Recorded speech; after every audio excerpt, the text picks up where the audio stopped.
Voilà, donc ce soir, je vais vous parler de la vision chamanique ancestrale et très moderne à la fois, et comment cette vision-là peut nous aider dans des pratiques au quotidien, et aussi comment elle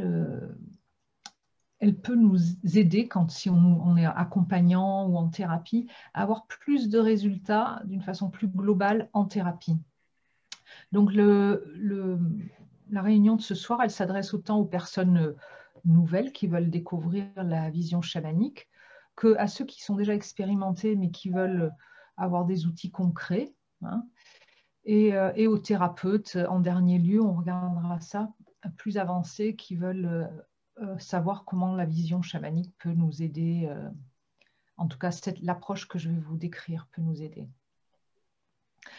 Alors, j'aimerais bien vous proposer dans un premier lieu une petite pratique pour que vous puissiez avoir un aperçu de ce qu'est en fait cette approche chamanique de la vie, hein. Et pour ça, on va prendre un petit temps pour se poser, si vous voulez bien.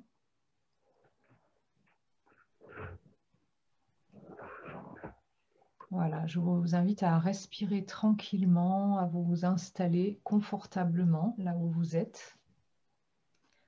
On va faire une petite pratique qui s'appelle être ici, une pratique de reliance aussi avec tout ce qui nous entoure pour sentir comment ça change notre état. Et pour ça, je vous invite à réfléchir à quelque chose que vous aimeriez améliorer. Ça peut être un projet, ça peut être un souci de santé, une relation. Qu'est-ce que vous aimeriez améliorer là maintenant? Ça peut être quelque chose que vous ressentez maintenant. Qu'est-ce que vous aimeriez pouvoir changer ou améliorer? Et respirez tranquillement dans cette sensation, dans cette envie ou dans ce besoin, dans tout l'espace qu'elle occupe.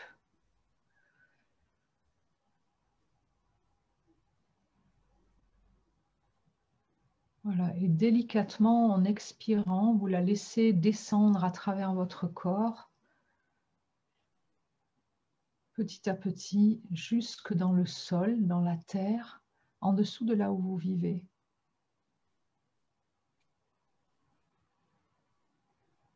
Et on va faire la même chose avec toutes les sensations qui sont là. On respire dans tout l'espace du corps.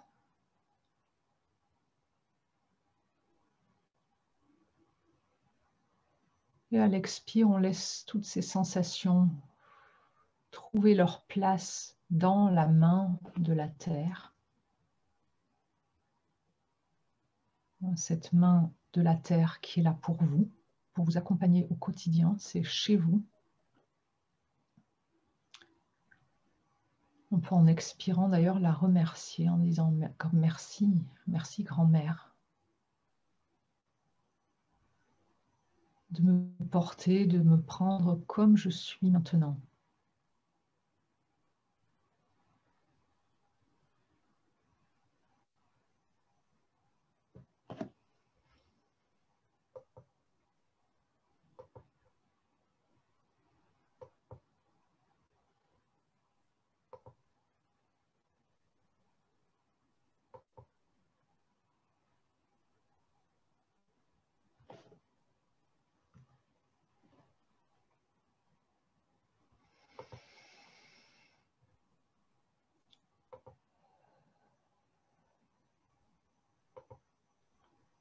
Et on respire aussi dans toutes les sensations, les émotions, les conforts, les inconforts.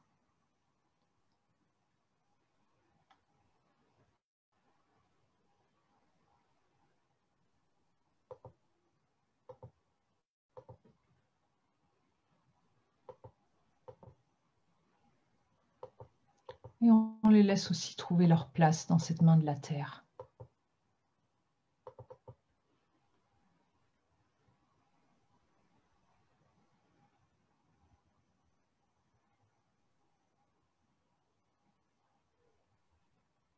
On respire dans tout l'espace de nos pensées, de nos préoccupations,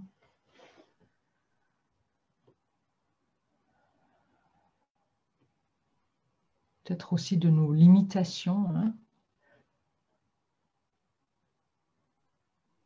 Cet espace plus large, on l'invite aussi à être pleinement présent et on lui donne sa place en expirant jusqu'ici dans la terre de notre lieu,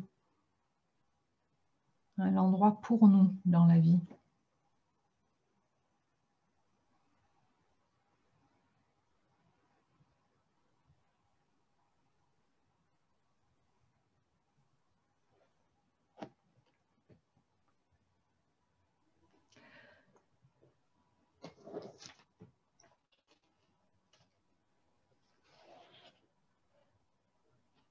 On sent ce que ça fait. Et maintenant, on va inviter, respirer vraiment dans l'élan qui nous pousse actuellement dans la vie, ce qui nous tient vraiment à cœur, ce qui est important pour nous. On peut appeler ça un peu l'élan de notre âme ou de notre cœur, hein. Ou ça peut être que vous invitez simplement votre nature profonde ou toute la profondeur de votre cœur à être là. Et vous respirez dans cet espace-là aussi.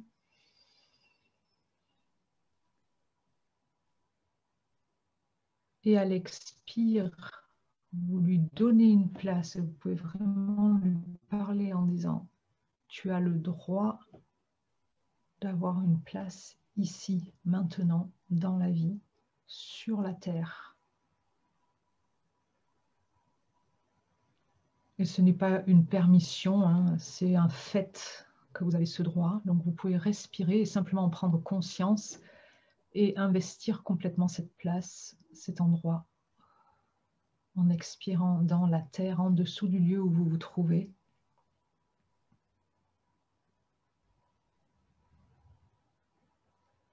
Et respirez avec elle. La terre est vivante. Et si on en prend conscience, commencez de respirer avec elle.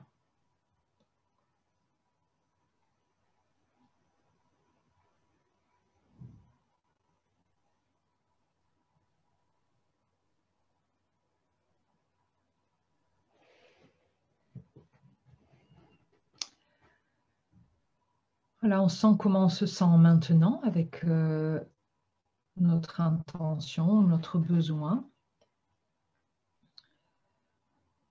Puis peu à peu, je vous invite à étendre votre conscience. Si vous avez besoin de fermer les yeux pour le faire, n'hésitez pas. Vous étendez votre attention dans toute la pièce dans laquelle vous vous trouvez, ou peut-être dans toute la maison. Simplement habiter un espace plus large avec toutes les ressources qui s'y trouvent. Sentez commencer de respirer dans cet espace-là. Commencez pour votre besoin ou votre intention, votre projet.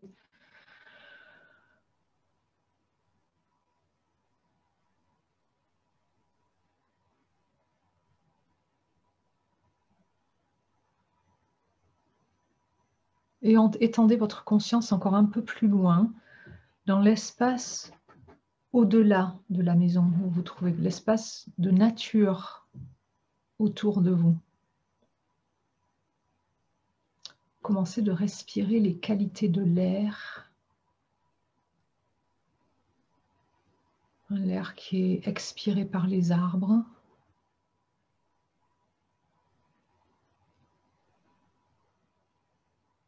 L'humidité peut-être de la pluie.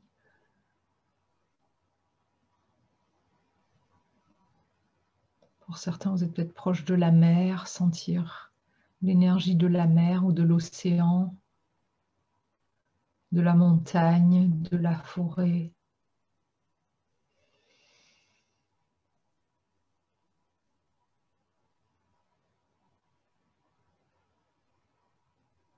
Et respirer avec eux. C'est de vous isoler, respirer avec toute la vie qui reste où vous vous trouvez, même si vous êtes en ville. Il y a de l'air, et l'air est chargé d'oxygène exhalé par les arbres.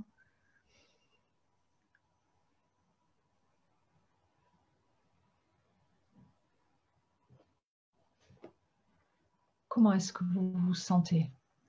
Respirez les ressources de la nature, peut-être des fleurs, des plantes.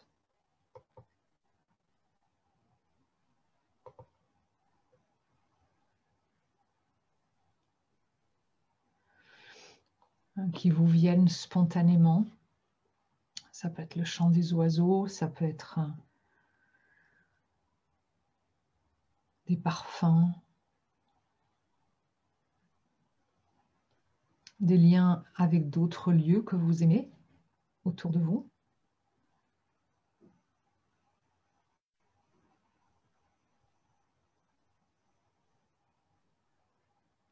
Et commencez de laisser la vie avec ses ressources respirer avec vous et venir aider votre intention, votre projet, votre besoin. Respirez-les, parlez-leur pour que votre corps entende qu'il peut recevoir ces ressources. Merci de venir apporter de l'oxygène à mon cœur, par exemple.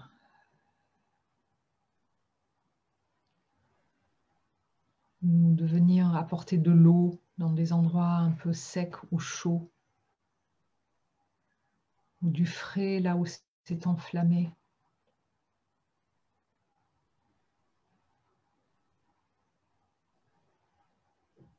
Sentez le lien invisible qui relie toute la nature autour de vous et comment ce serait d'en refaire partie.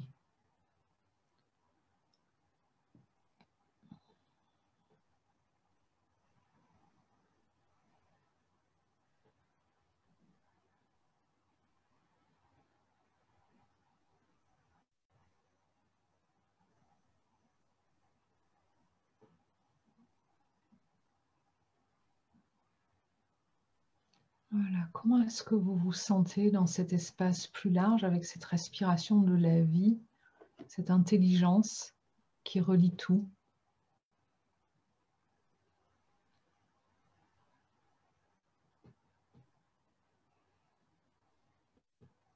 Comment ce serait de pouvoir puiser dans toutes ces ressources, comme le font les plantes d'un jardin, les arbres de la forêt?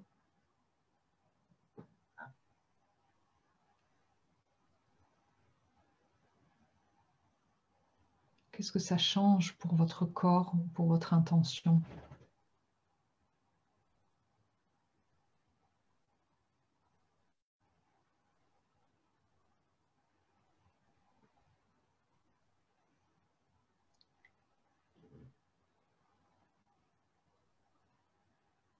Voilà, ramenez avec votre respiration et votre conscience tous ces liens dans votre mémoire corporelle.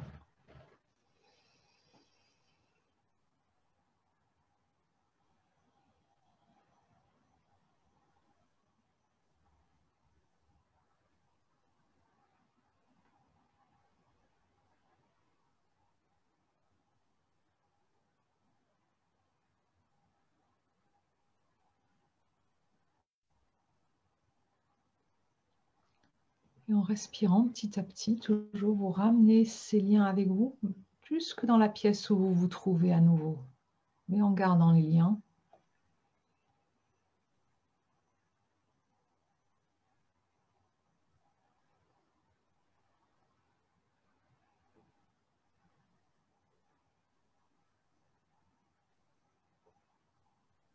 Et à nouveau complètement dans votre propre corps, tout en gardant les liens avec ce souffle de vie et avec la terre en dessous de vous qui vous porte. Comme si vous étiez un arbre ou une plante humaine dans la toile du vivant. Sentez commencer maintenant. Qu'est-ce que ça change dans vos sensations? Si vous pouvez partager comment ça rend votre intention ou votre besoin. Est-ce que ça peut augmenter les inconforts? Est-ce que ça améliore quelque chose? Ou est-ce que vous le percevez différemment?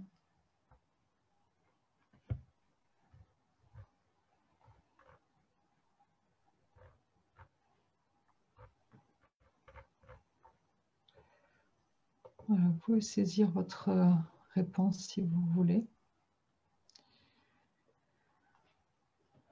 Voilà, et bien ça, c'est une introduction à la vision chamanique de la vie. La vision chamanique n'est pas une religion, c'est simplement l'observation que tous les peuples anciens ont fait, qu'on est relié à tout ce qui vit, qu'on fait partie du vivant. Et donc, on va dire que les pratiques chamaniques sont toutes les pratiques qui nous permettent d'être plus en lien à la vie autour de nous pour pouvoir mieux prendre notre place d'humain dans cette toile du vivant. Ça, c'est très important aussi. Ce n'est pas juste de faire partie d'un ensemble, mais en tant qu'humain, de vraiment jouer notre rôle dans cette toile du vivant. On a un rôle particulier, on va le voir, on a des capacités particulières en tant qu'humain que dans notre société, on a oublié et qu'on a besoin de réinvestir justement pour retrouver notre plein pouvoir, capacité, beauté, bonté d'être humain et pour pouvoir grandir avec cette toile du vivant. Voilà, je vais me présenter brièvement pour vous expliquer comment j'en suis venue à m'intéresser à ça. Donc, je suis Liliane van der Velde, j'ai fondé l'école Nature, Conscience et Chamanisme. Et j'ai aussi développé l'approche chamanique de la thérapie après une trentaine d'années de recherche et de pratique. J'avais commencé les études de médecine à la recherche d'une façon de soulager la souffrance plutôt que de soigner des maladies, de soulager la souffrance des humains.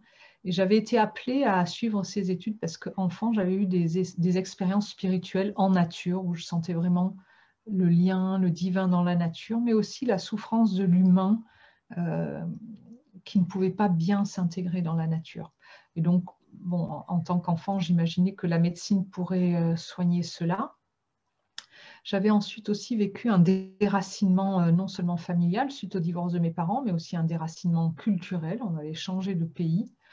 Et ces différentes coupures ou séparations d'avec la nature, d'avec le pays, d'avec la culture, d'avec certaines de mes racines familiales, m'avaient amené peu à peu à me sentir complètement déconnectée de la vie, dissociée de la vie, du sens de la vie même, et au point de somatiser. Donc j'étais tombée malade peu à peu, de plus en plus, avec des douleurs très importantes qui m'ont empêchée à la fin en fait même de suivre un parcours scolaire.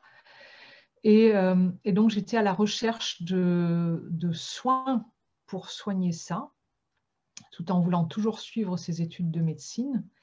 Et c'est un professionnel qui m'avait recommandé de faire de la méditation à ce moment-là.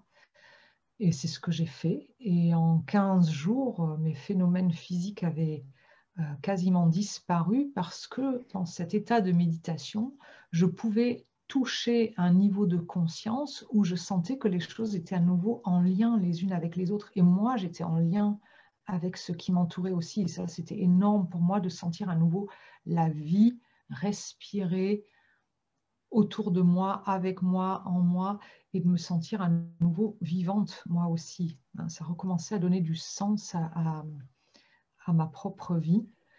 Et donc, j'ai commencé les études de médecine. J'étais toujours très décidée pour le faire. Et j'étais extrêmement déçue dès la première année de me rendre compte que la médecine classique, comme elle était enseignée, elle disséquait et elle séparait les éléments, hein, la physiologie, l'anatomie, l'être humain. Et petit à petit, je commençais à retomber à nouveau malade. Et donc là, c'était une autre séparation que je vivais intérieurement, c'est que je sentais que je ne suivais plus, c'était plus en accord avec mon cœur ou mon âme, ce que mon âme voulait. Et donc ça, c'est allé au point où j'ai arrêté les études de médecine, malgré que j'ai toujours une très grande affection pour tout ce qui est médecine et toutes les formes de médecine. Et je suis partie aux États-Unis pour chercher justement des médecines alternatives avec une vision plus holistique. Et de fil en aiguille, j'ai rencontré un professeur d'anthropologie qui est décédé maintenant, Michael Harner, qui enseignait les techniques de base de chamanisme, un terme que je ne connaissais pas du tout, mais il parlait qu'on allait explorer d'autres réalités ou d'autres mondes, et ça me semblait très intéressant. Et donc j'ai appris avec lui la méthode du voyage chamanique, et j'ai rencontré en effet un autre monde, une autre dimension qui s'ouvrait à moi, où toute la nature, tout ce qu'on perçoit de la nature, montrait sa dimension animée. C'est-à-dire que les plantes pouvaient dialoguer, les animaux pouvaient dialoguer, même les personnes dont on pensait qu'elles étaient décédées, elles étaient toujours vivantes et on pouvait dialoguer avec elles. Et je rencontrais des parts de moi insoupçonnées aussi, dont je vous parlerai plus tard là, pour cette méthode, qui permettaient de percevoir tout ça. Et dans cette autre réalité, donc, tout voulait contribuer à soigner. Donc, je recevais plein d'informations, de recettes pour soigner différents maux, qui n'étaient pas forcément des mots physiques d'ailleurs, plutôt des états d'âme. Et de fil en aiguille, avec cette méthode, donc, je me suis rendu compte qu'on pouvait dialoguer avec l'intelligence de la vie, l'intelligence de l'univers, ce qu'en chamanisme, on appelle ça l'esprit ou les esprits qui animent tout ce qui vit, pour collaborer avec eux, pour grandir ensemble. C'est comme ça que j'ai retrouvé ce que faisaient les peuples premiers, c'est de dialoguer avec la vie autour d'eux, avec la nature autour d'eux.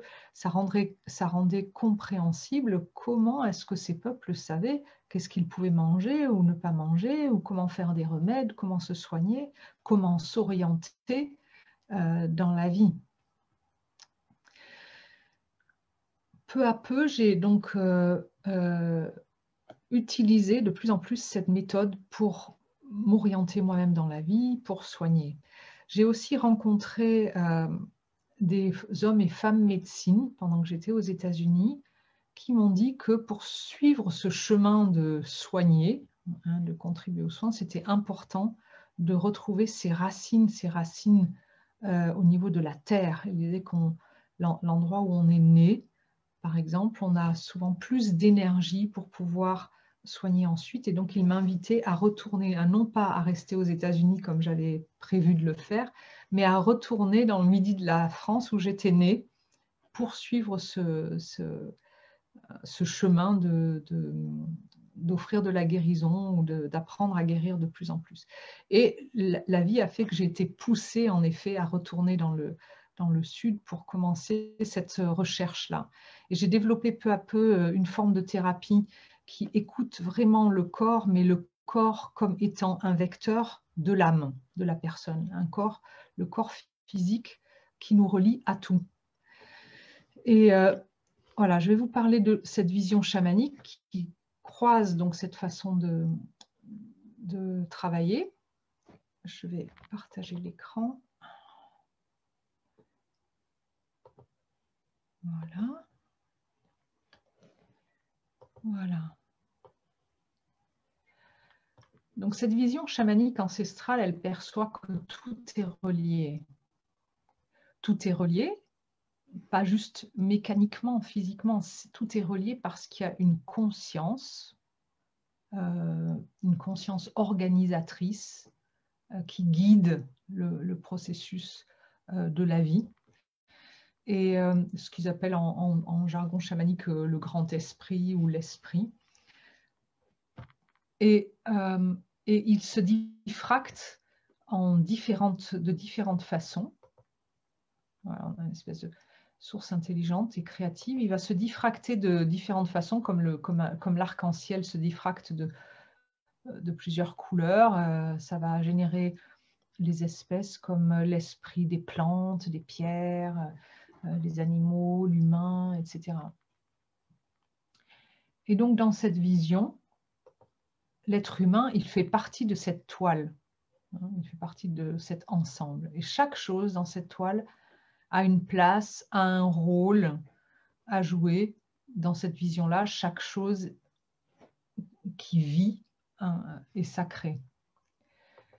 Voilà, ce qui se passe dans notre culture, c'est que, vous voyez, il y a des zones blanches, c'est que ces liens ont été coupés. Ils ont été coupés comment? Il y a eu des guerres de religion ou autres, ou de civilisations qui ont coupé ces liens. Par exemple, nous, on a été très affectés dans notre culture par l'Inquisition notamment, qui a interdit les liens naturels avec la nature. Par dialoguer avec la nature, c'est encore quelque chose qui, à l'Église, est très mal vu. Et ce qu'il faut savoir, c'est que quand ces liens sont coupés avec la toile du vivant, comme tout est relié, alors ces liens, je montre une tache grise ici, sont aussi en miroir atrophiés, oubliés à l'intérieur de soi. Je vous montre un schéma pour l'illustrer. Vous voyez cette toile d'araignée qu'on voit en haut, à laquelle on est relié. Si on s'en distancie, on s'en sépare, on voit avec les flèches grises et qu'il y a une espèce de repli sur soi qui se fait, alors ça a des effets à l'intérieur de notre physiologie, ça a des effets à l'intérieur de notre conscience, c'est-à-dire qu'on va émousser nos sens, émousser notre intelligence, on ne va plus investir tous les réseaux en miroir non plus dans notre cerveau, dans notre conscience, mais aussi dans notre corps. Le fait de se couper ou de s'atrophier, de se replier sur soi, de ne plus vraiment investir cette respiration avec le vivant, ça va forcément avoir des effets sur notre comportement psychologique, physique, mais aussi sur notre physiologie. Donc on va avoir non seulement une identification réduite, on n'est plus un être humain faisant partie du tout, on est un individu isolé, donc en insécurité en général. Il y a une perte de sens, on ne sent plus sa place dans l'ensemble de la toile. On ne se sent plus, la coupure de racine, on ne se sent plus en sécurité et légitime non plus dans sa place sur la Terre. Et c'est là que l'on voit que donc notre conscience humaine a une capacité particulière. Elle a autant la capacité de nous relier à des champs invisible, du vivant, un petit peu dans la petite pratique qu'on a fait avec être ici, se relier au souffle de vie tout à l'heure. Mais on peut aussi, en n'utilisant pas cette capacité, en l'ignorant, donc, se couper de ces ressources-là et s'atrophier. On a vu que donc, et c'est cette conscience particulière de l'humain, ça c'est vraiment une capacité humaine, on va dire presque magique que nous avons, de la conscience. Masaru Emoto, par exemple, l'a montré aussi. Quand notre conscience a une intention, elle va générer, elle va modifier la forme des cristaux d'eau quand ils sont congelés. L'intention, le son, l'environnement, etc. Comprenez que ce qui se passe sur des cristaux d'eau se passe aussi sur l'eau à l'intérieur de notre propre corps et sur notre physiologie. On va émettre des fréquences différentes, comme les sons, les sons sur les plaques métalliques là, de Chladni. Chladni, c'est un ingénieur qui avait remarqué qu'en mettant une fréquence sur des plaques métalliques, ça crée des formes, toujours les mêmes selon la fréquence, des formes reproductibles avec des grains de sable. Il l'a essayé aussi dans des milieux liquides avec d'autres substances à l'intérieur. Donc la fréquence qui est émise, l'intention et le champ vibratoire qu'on va activer va avoir un effet sur l'organisation matérielle, même physique, dans notre corps et dans les différentes médiums sur lesquels on travaille. On voit donc que ce qu'on perçoit comme étant l'univers à l'extérieur de nous, ça se retrouve aussi à l'intérieur de nous. Il y a le même effet extérieur se retrouve à l'intérieur. Et donc c'est cette capacité énorme de la conscience humaine qui est mobilisée dans le travail chamanique.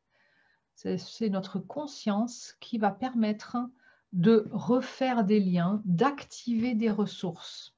C'est comme ça qu'on s'est rendu compte, les humains se sont rendus compte chez les peuples premiers et toujours aujourd'hui, qu'avec la conscience, ils peuvent appeler des champs ou des fréquences ressources pour être enseignés, par exemple dans une quête de vision. Ils peuvent aller dans la nature lui parler pour qu'elle parle en retour et les guide. Et donc, ce dont nous avons besoin actuellement, ayant oublié ces liens, et ça depuis des générations, puisque c'était quelque chose de dangereux, c'est pas juste qu'on l'a négligé, cela, et qu'on l'a un petit peu mis de côté, non, c'était quelque chose qui était dangereux, d'investir ces liens, de communiquer avec le vivant, de communiquer avec notre âme, de révéler notre potentiel humain pleinement, et de prendre vraiment notre pouvoir, notre place dans la toile du vivant, était quelque chose qui était dangereux. Hein. On pouvait être taxé de sorcière, on pouvait être brûlé. C'est quelque chose qui est resté pendant des siècles et qui est toujours présent, même si les gens disent non mais moi je ne suis pas croyant, je ne suis pas catholique, etc., etc. Ce danger de prendre notre place, de prendre notre pouvoir, de développer nos talents, notre richesse, est quelque chose qui est resté et qui est toujours actif dans notre société, qui est resté dangereux. Ça, c'est toujours, ce danger est toujours là, dans l'inconscient collectif. Simplement, l'Église a été remplacée, ou l'Inquisition, cette faille, cet endroit qu'on n'habitait pas, hein, entre nous et le pouvoir du vivant, ce vide qui n'était pas habité a été remplacé en fait par de fausses autorités ou de faux savoirs ou de faux liens. Donc on a toutes les méthodes de communication, alors saines et moins saines, qui essayent de combler ces liens manquants, cette communication manquante. Et puis on a toutes les soi-disant autorités ou institutions qui essayent de nous dire ce qu'on devrait sentir, pas sentir, manger, pas manger, croire, pas croire, etc. C'est comme si on a perdu le lien avec notre bon sens, le bon sens qu'une plante, elle a quand elle est plantée en pleine terre. Nous, on est comme des plantes hors sol, donc on dépend de ce qu'on veut bien venir nous donner à manger dans notre serre. Hein. Et donc, comme ça fait des générations maintenant que nous avons oublier ce lien. Ça ne veut pas dire qu'il n'y est plus là. Hein. On serait mort s'il n'y était plus là du tout, mais il n'est pas investi, ce lien avec le vivant. Mais les circuits à l'intérieur de notre physiologie, de notre cerveau, existent toujours. Simplement, on ne sait plus penser de façon globale, on ne sait plus penser de façon reliée, et donc on a besoin d'avoir des mentors, des enseignants qui savent encore le faire. Et quoi mieux que la nature pour retrouver ce lien naturel avec le vivant. Donc, une des façons de retrouver le lien avec le vivant, de pratiquer au quotidien, quand vous avez une question, ça va être d'aller faire des immersions en nature. Là, vous voyez des personnes qui viennent de faire une nuit de quête de vision en montagne. Donc, on va aller avec une intention. Rappelez-vous qu'elle est très importante, l'intention. Et on va aller se mettre en disponibilité en nature, en accueil de la nature pour qu'elle nous informe, elle nous réapprenne comment répondre à notre question.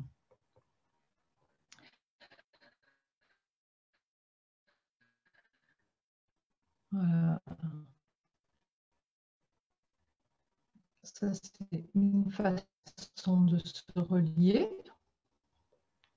Et ça ne se fait pas juste en étant assis en nature, même si le corps, par résonance, va retrouver des capacités un peu naturelles, un fonctionnement plus naturel. Le fait d'être beaucoup dehors, c'est bien sûr très sain. Mais si vous, en plus, vraiment recevoir beaucoup d'informations et d'enseignements à la nature, hein, par exemple, là, c'est un rituel qui avait été fait en groupe auprès d'une source où on allait, qui était tarie depuis très très longtemps, hein, je crois que c'était au moins une vingtaine d'années. Et voilà, en faisant un rituel auprès de cette source à plusieurs, cette source s'est remise à couler. Et ça, les anciens, les peuples premiers le savent très bien, que la conscience humaine, elle est capable de collaborer à la vie. C'est pour ça qu'il y a des personnes qui gardent les sources, qui font des rituels pour remercier, qu'il y a des célébrations pour avoir de bonnes récoltes, etc. Hein, c'est la conscience, l'intention de quelqu'un et du groupe ou de la tribu entière qui va continuer d'animer ces liens, d'éveiller la nature, de l'embellir, de l'enrichir. C'est comme ça qu'on aura de meilleures récoltes, par exemple. Et on a toutes sortes d'autres rituels de reliance. par exemple, l'appel aux directions, c'est un autre rituel de reliance où on va, avec notre conscience, pour une intention particulière, pour un besoin qu'on a personnel ou de la tribu ou pour un projet, on va se relier. On va se relier soi et le projet ou le lieu, toutes les directions dans la toile du vivant pour recevoir de l'aide. De cette manière, votre projet retrouve sa place dans cette toile du vivant qui peut le nourrir. Il peut être à nouveau nourri, il peut recevoir ce dont il a besoin. Il y a toutes sortes d'autres rituels qu'on peut faire. Là, c'était un autel qui symbolise le lien entre le visible et l'invisible pour une intention donnée. Là, c'était un autel pour un stage pour transformer des schémas collectifs, par exemple. Mais vous pouvez faire un autel chez vous pour je sais pas, enrichir, embellir la maison, honorer l'esprit du lieu. On peut faire aussi des cérémonies de réparation ou de guérison. On peut demander à la nature de nous. On va offrir la situation difficile en la représentant de façon symbolique à un allié de la nature pour qu'il puisse venir l'aider, en tout cas nous apprendre comment guérir ça. Par exemple, pour faire des deuils, c'est très aidant, c'est très réconfortant et soutenant. Et on se rend compte que toutes les difficultés de la vie, on ne peut pas les gérer seul, en fait. Elles deviennent difficiles dans notre société parce que on est isolé, on s'est coupé de la toile globale, donc tout semble lourd à gérer et on n'a même plus l'idée d'aller chercher le soutien là où on pourrait l'avoir. Donc toutes ces pratiques de reliance en conscience à la nature, de rituels aussi pour demander de l'aide, de rituels de reliance, sont des façons de réparer ce lien. Une autre façon de travailler aussi, que j'enseigne aussi dans les stages et que j'enseignerai dans des ateliers en ligne, c'est d'utiliser le corps. Le corps est un hologramme de cette toile du vivant. Et donc, on peut réapprendre à utiliser ce qu'on appelle par exemple le canal central ou l'axe identitaire qu'on a dans notre corps. C'est une espèce de cheminée énergétique qu'on a dans le corps comme moyen de reliance avec les ressources du vivant. Donc, quand il est dessiné ici, quand cet axe, on l'a investi avec des pratiques, alors on est relié à l'inspiration, aux valeurs qui nous animent. On est aussi relié à notre place, à notre chemin sur Terre, à notre âme, à notre bonne place au niveau de notre identité. Et ce canal sert donc à capter des ressources du vivant. Et on peut les diffuser dans notre propre corps pour se soigner, mais aussi autour de nous dans des situations ou pour faire des soins, par exemple, à d'autres personnes. On va le voir plus loin dans la méthode approche chamanique de la thérapie. On utilise ces différentes méthodes. Et donc, l'autre méthode pour se relier, c'est la technique du voyage chamanique. C'est une façon très ancestrale, en fait, qui existe chez tous les peuples, en état modifié de conscience, en général avec le tambour, mais c'est possible aussi autrement. Il y a vraiment un chemin à faire pour voyager, on appelle ça voyager, se déplacer dans d'autres niveaux ou couches de réalité ou couches de conscience.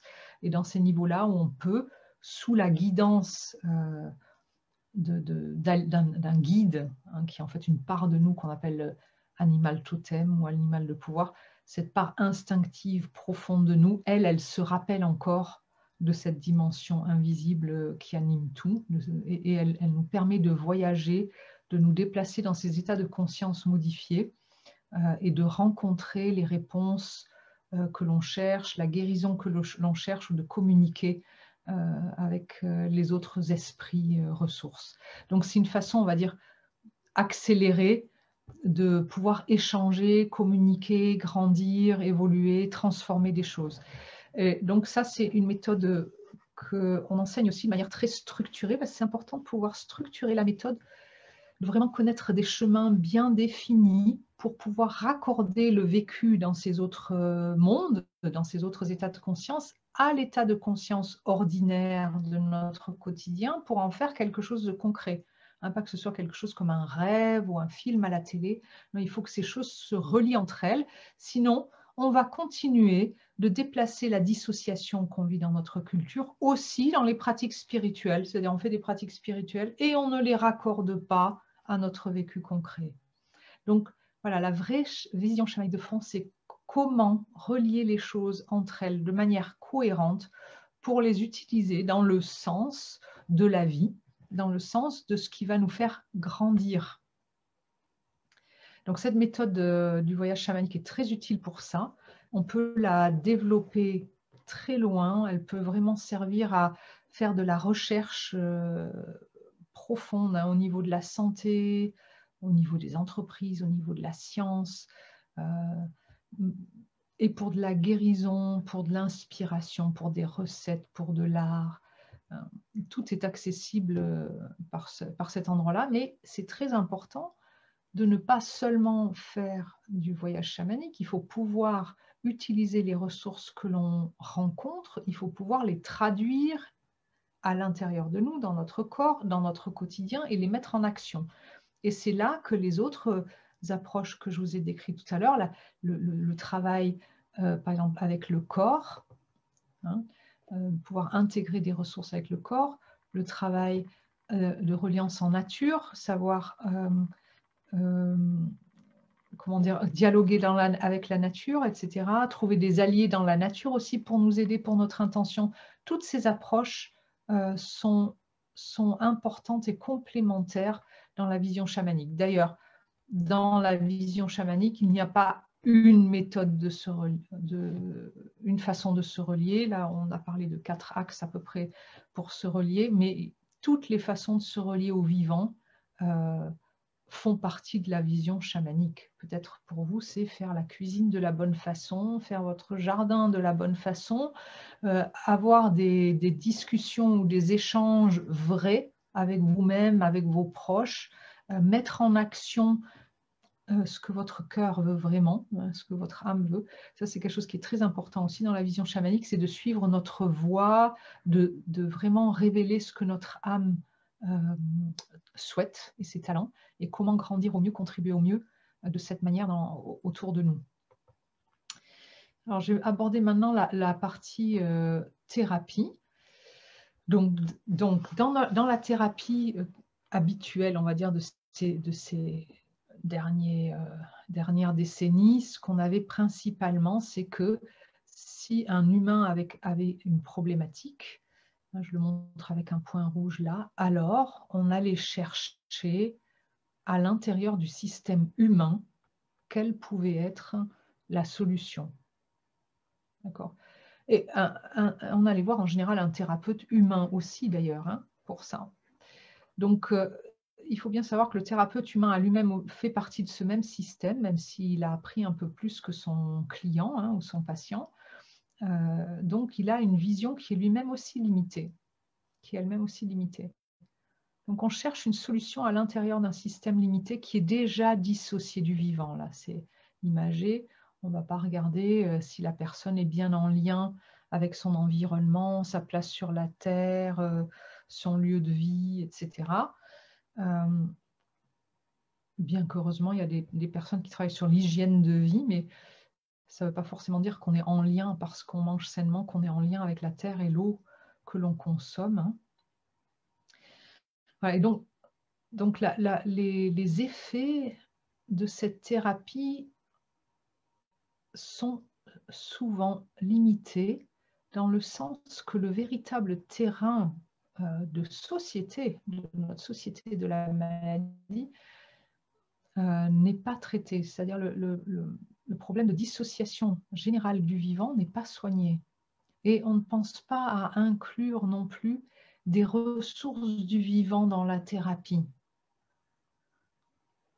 Peut-être que l'esprit des arbres ou de la forêt. L'esprit, l'intelligence, pas juste l'oxygène de la forêt, mais l'intelligence de la forêt aurait quelque chose à nous enseigner sur les bonnes relations, par exemple. Oui. Qu'on ne retrouverait pas dans nos cadres de référence humains. C'est très difficile de l'assimiler si on n'a pas un exemple qui peut résonner à l'intérieur de nous, physiquement, jusque dans notre corps, dans notre inconscient, dans nos émotions, etc. Dans la vision chamanique aussi, on sait que pour évoluer, ça c'est quelque chose de très logique, qui s'applique autant aux entreprises qu'à toutes les relations, pour évoluer, il faut échanger avec d'autres systèmes. C'est la base même de l'apprentissage. J'apprends pour comment? J'apprends de quelqu'un d'autre. J'apprends de quelqu'un qui est passé là avant, ou j'apprends de quelqu'un ou de quelque chose qui est différent. J'apprends d'un événement nouveau dans ma vie.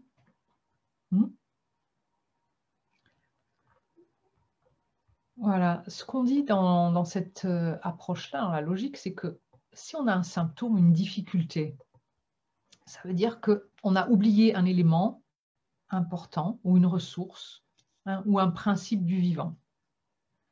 Hein, ou alors c'est quelque chose que l'on veut intégrer. Par exemple, c'est un appel de l'âme. Donc ce lien a besoin d'être nourri, investi. Et on sait aussi que l'univers et la nature sont intelligents. Hein, ils ont un sens et ils n'excluent rien. Ça veut dire que la ressource existe et elle veut naturellement être intégrée.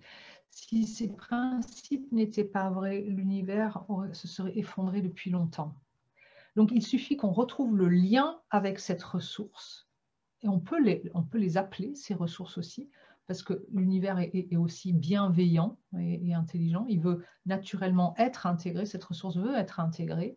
Mais, rappelez-vous, nous avons cette capacité immense d'être humain. C'est notre conscience qui permet de recevoir la ressource, de l'appeler, de l'intégrer ou pas.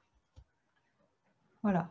Et donc, voilà, c'est tous ces principes-là qui sont utilisés dans l'approche chamanique de la thérapie. Donc, comment est-ce qu'on va travailler dans cette approche-là?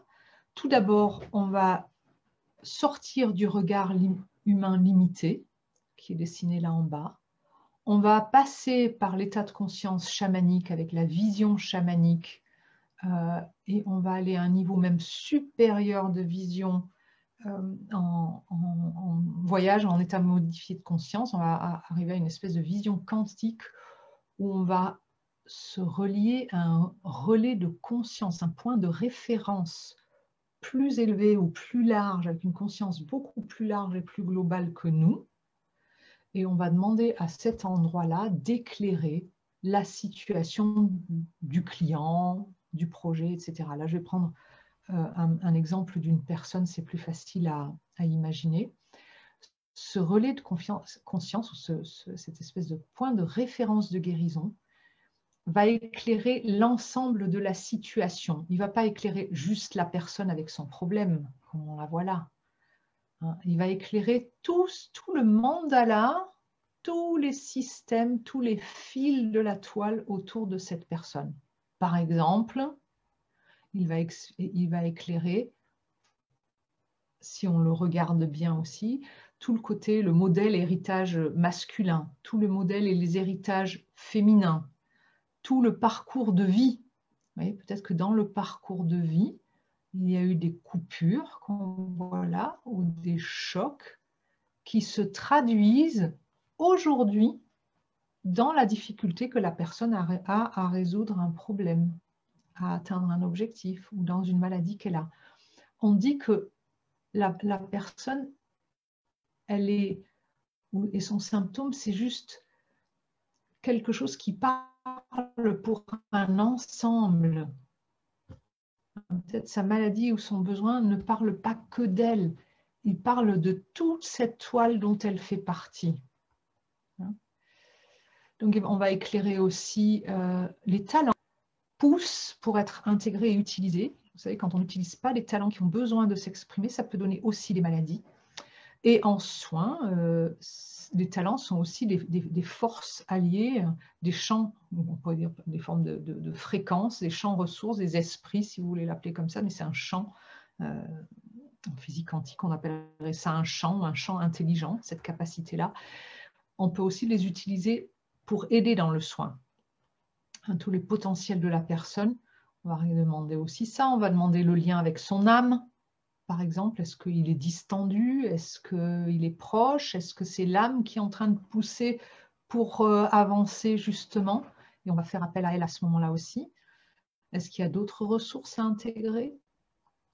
Voilà, donc vous voyez, c'est immense toutes les possibilités qui peuvent être éclairées. On va même demander à ce relais de conscience, est-ce qu'il y a d'autres endroits qui doivent être intégrés dans le soin? Par exemple, la sphère professionnelle, la sphère familiale, la santé.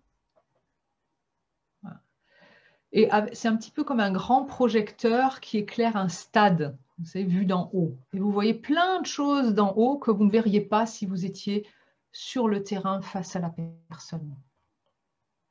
Et à partir de cette vision-là très large, qui est multidimensionnelle et panoramique, on va demander à ce relais de la toile du vivant, de cette conscience, on va demander c'est quoi la ressource qui manque ici?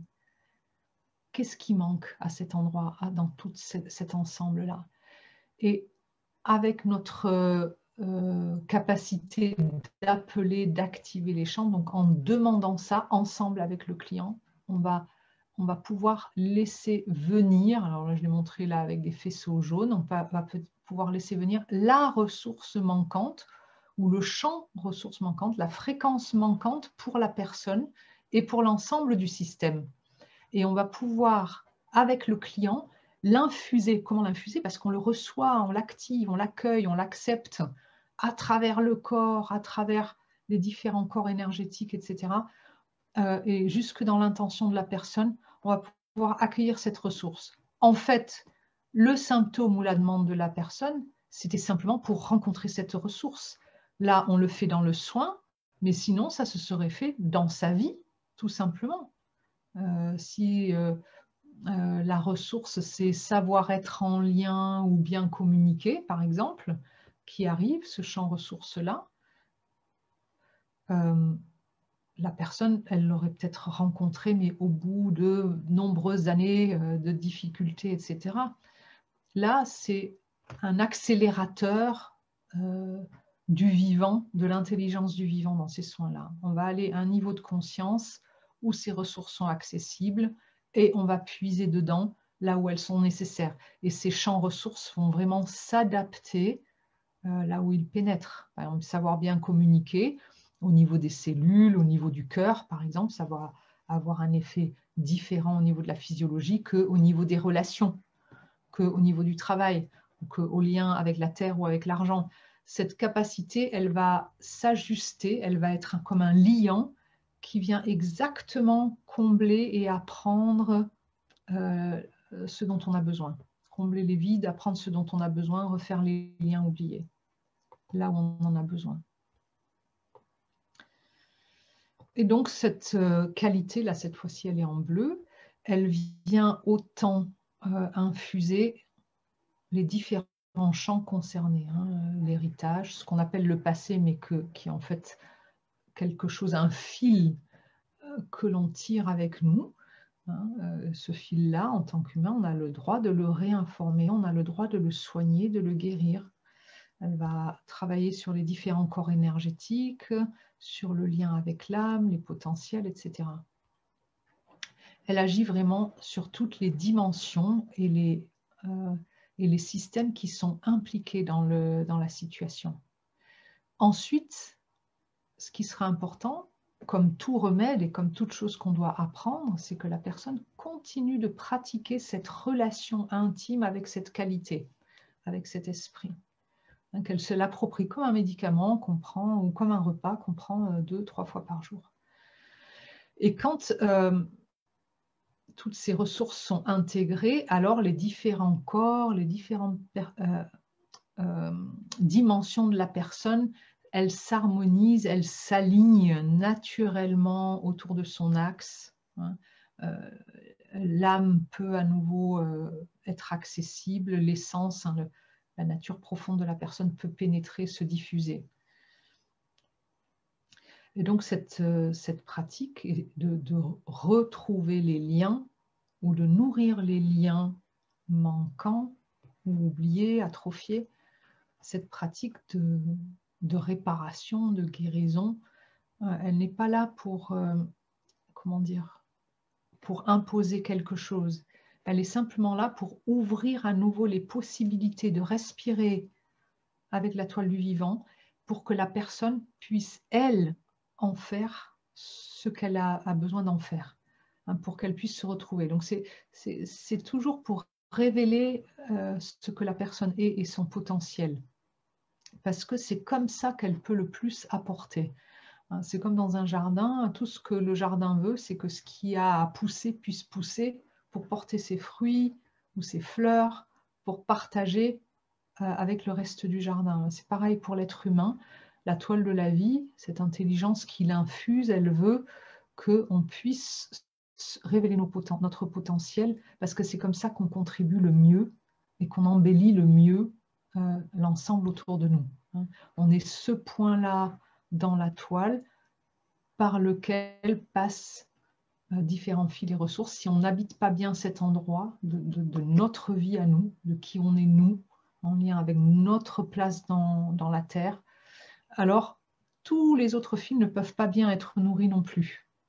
On a une vraie responsabilité en tant qu'humain que de s'habiter, que d'habiter notre place, que d'écouter notre élan de cœur et de prendre les ressources de la vie, de les appeler les ressources de la vie. Notre âme, elle est sur la terre pour apprendre, pour grandir, pour se révéler. Donc on vient justement intégrer ces ressources de la toile du vivant et il faut s'ouvrir à nouveau à elles.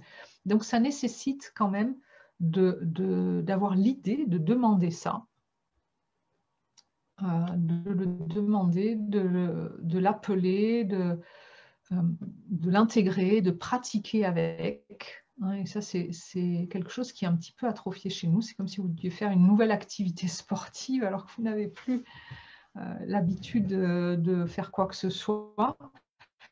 Et donc, il faut un petit peu à nouveau activer ces muscles-là. Mais c'est un cercle vertueux parce que la vie, la nature, elles veulent contribuer, elles veulent nous aider.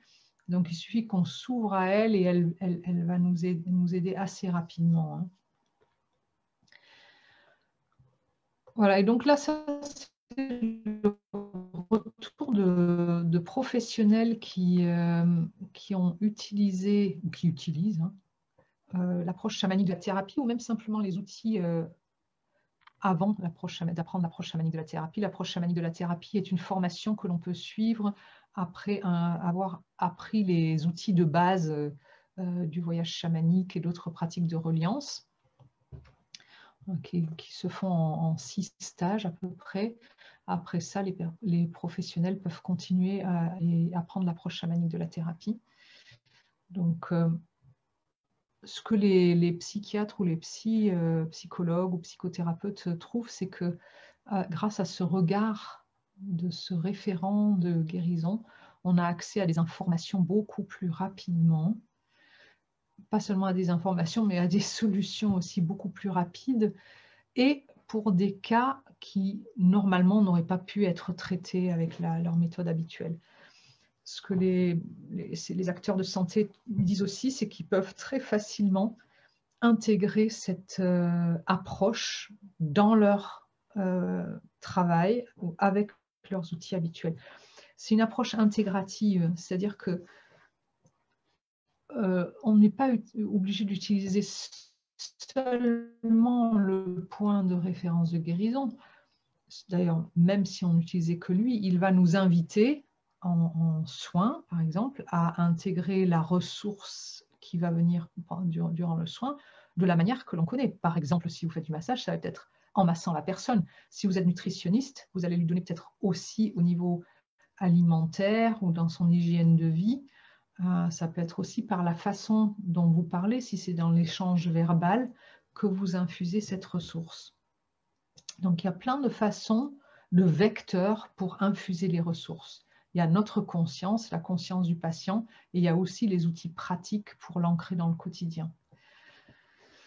Et aussi, ce que les personnes disent toutes, c'est qu'elles perçoivent les patients d'une façon beaucoup plus complète, souvent vraiment dans leur cœur, dans leur âme, dans leur dynamique fondamentale, et qu'elles ont des relations beaucoup plus vraies et directes aussi avec leurs patients, et aussi que c'est une façon de travailler beaucoup moins fatigante. C'est une des rares approches où à chaque fois que vous faites un soin, que vous offrez un soin à quelqu'un, vous recevez en même temps un soin et un enseignement et de l'énergie. Donc c'est quelque chose qui est pour tout ce qui est concerné à ce moment-là. Et on a fait des tests même où pendant un soin, on a mesuré le champ énergétique d'une personne avant, après. Je vais vous montrer un petit peu.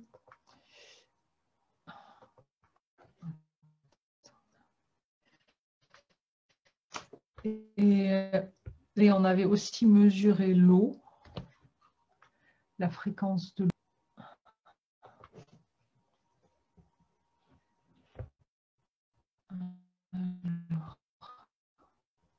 Je n'ai plus accès. Excusez-moi. Voilà, et on avait vu que l'eau aussi avait changé de fréquence. Voilà. Et même la personne qui était témoin en train de prendre les mesures, elle s'était mesurée elle-même après aussi. Donc quand on active un esprit ou un champ ou une fréquence, et ça on l'a mesuré en physique quantique aussi, ça se propage partout.